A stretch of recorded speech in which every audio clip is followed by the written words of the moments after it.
Hello YouTube, it's been a while. Someone asked me what bullets do I use. The bullets I use are one, mainly for the guns I shoot, which is 357-38 and 9mm. These are my rifle bullets, and these are the test rounds I made from the 9mm. I'll show that in a bit. The company that makes these is Campro.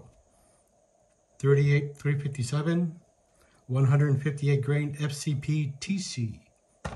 And here we had the 9mm. This was the first bullet I made from it. 147 grain FCP RNFP, round nose. And this was the first one I made on the Elite Pro 1000. These were the follow-ups. I haven't fired them yet, even though I fired a whole bunch of rounds since. I keep these mainly for the checkups. These are the ones that came out with the overall length perfectly. Dummy rounds. These are the ones that came out perfectly. The correct balance and weight, the good crimp, and the overall length.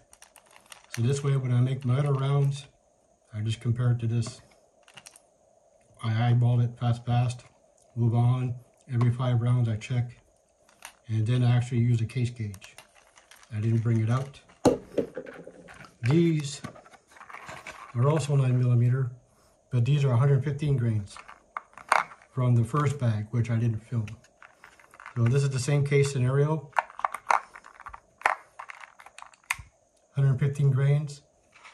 When I reload it, I just put a few of these on the side of the bin, and then as I go along, I just put what I just made from the press. Check, okay, keep on going, and at the end, I use my case gauge. I'll eventually shoot these. It's always good to have a few rounds on the side to eyeball things. Oh, sorry, I just dropped a few things there. Now, these are the 357s.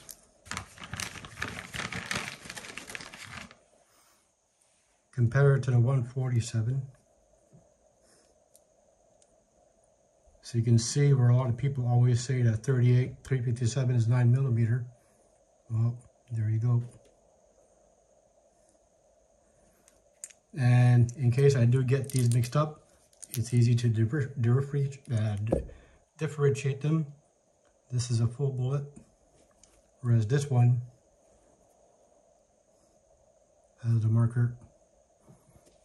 So put these back where they belong. I like Campro. It's near me. Well, not near me physically, but where I go buy these is called X Reload in Bill A, and it's near them. Sadly, my cat, you can tell by the discoloration, my cat decided to pee on this, so I'm gonna have to clean all of these. For my rifles, now this is a sad case. My little panda, sad panda. You know I'm in Canada, and you know that the twin Justin, who had 3 chances in the past 3 weeks to get kicked out, and somehow he's still in. I own one of the rifles that were banned during the pandemic, my 308. So as you can see, it's still sealed. So what do we got? Twist rate, 1 in 12 inch, 0.547, 0.275, and here's a lot number. I never had problems with this. Extremely low drag.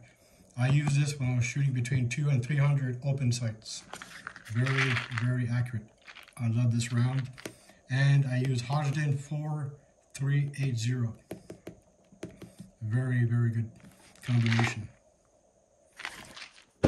Now, I bought this the day before the gun ban, and that gun cannot leave my safe.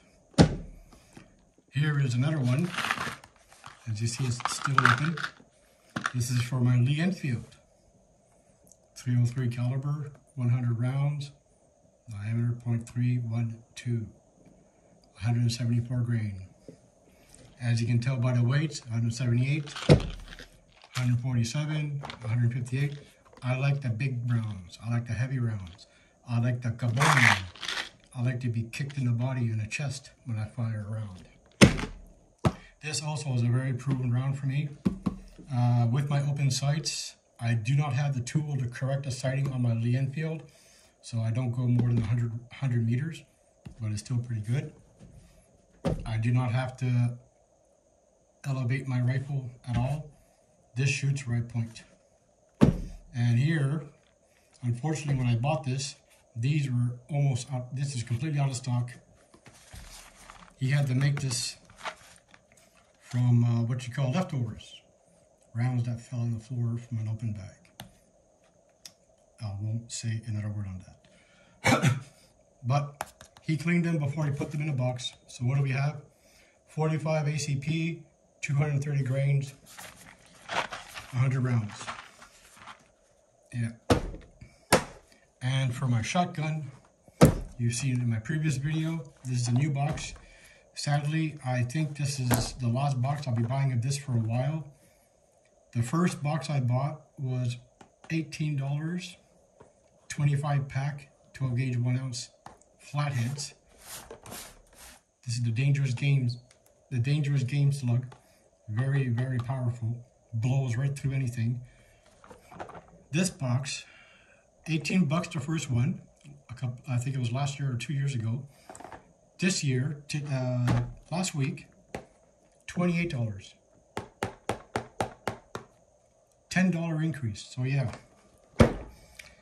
This when I bought it, $90 for 1,000 rounds.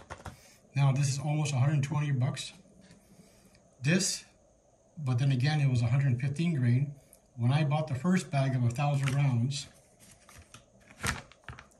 115 grain, it was $85. This bag, as you can see, is still brand new, except for my cap key. 1,000 rounds, 9mm, 140 bucks. Yeah, so everything's getting expensive here in Canada. My bottle of Type Group, I paid $45. The same place is now asking $55 to $60. So yeah, even HS/6, the rounds I used when I made my 38 special video, reloading these, that was roughly just under 50 bucks with taxes. Now it's 65. Primers, forget it. There's no primers. He said it's one guy in Laval, north of Montreal. The moment he has primers, he comes and buys them all. So yeah. And he says he checks sites and they're not being resold. So this person who's buying all the primers is actually using them, but we don't know what he does. Who the hell buys 5,000 primers, clears out the store? You know, that's insane. So that's it. 8 minutes to show you all my bullets, what I use. Campros are good. These ones, CP, I don't know if that's the mark of the brand. He didn't tell me the brand, so I don't know it. Rifles, always. For me, actually, I should not be doing this. I try not to jostle these too much, but I love Hornady. The impact is totally insane. I wish I could film where my gun club is. He said if I'm alone, I can film. But there's always people that come in a bit after I start shooting or when I start setting up. I tried showing up the moment it opened. There's people there waiting with me. I tried going there right before it closes, like at my other club, my other shooting videos. All those were taken at the last hour. So pretty much all that blah, blah, blah you hear in the background when I shoot in those videos, it's people that are putting their guns away and just shooting a breeze before they leave the building. So at that time, the range officers didn't care because everyone was facing away. They were on the other side of the range. The only reason why they talk loud is because it's a wooden building inside and sound travels. So I'm in a conundrum because for now, And he said that prices actually might go up again. So I don't know if these will be the last rounds I reload. I seriously don't know.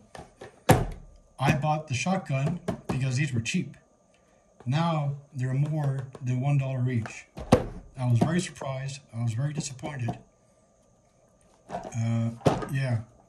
So the one gun I bought to shoot cheap and to reload cheap ends up being costing more.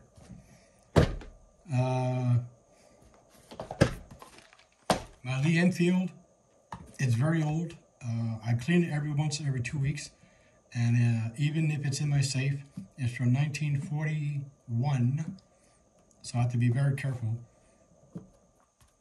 So I think this box will be the last ones I buy with a heavy bullet. After this box for my 303, I'm going to try and buy lighter bullets to be easier on the barrel. These I've shot, like I said, I bought multiple bags of these already. I have no complaints. The price increase is big, but the fact that it takes me months to empty a bag, it doesn't really bother me. Because by the time the bag is empty, you know, I've already got enough money to buy a new one. And the brass, you've seen all the thousands of rounds I have of each, the thousands of rounds I have of this. And this, I only have a couple of 100 rounds, which is why I only got that much. So I like these bullets. I'm a fan of Hornady, and I'm a fan of buying local. These are made from recycled products. From what I understand, it's half the crap they rescue from the range, dig up, and the rest is just regular scrap from all the local places nearby.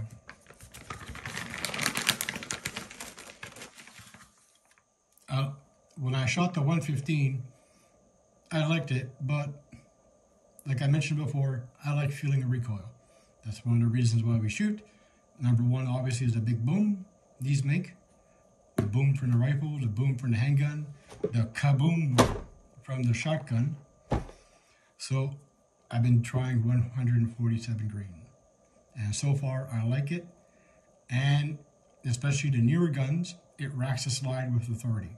So no more stovepipes, no more having to shove on the top, like you saw in the video with my MC-P35, the Gershon, the high power clone. 12 minutes. Thank you, YouTube. When you buy bullets, always buy quality when you can. And when you're shooting for target and practice, you don't have to buy quality. Quantity is enough. And here in Canada, we don't really have much of a choice when it comes to slugs, so I buy what's available. And this is probably going to the last one I'm going to buy, and I'll probably change from shot. We'll see how that goes. The person who lets me go shoot at his place is unavailable, so unless I find a new place to go shoot my shotgun, private land, then we'll see what happens. So enjoy your day. Happy Halloween. Nice seeing you all. Sorry I've been gone for a while.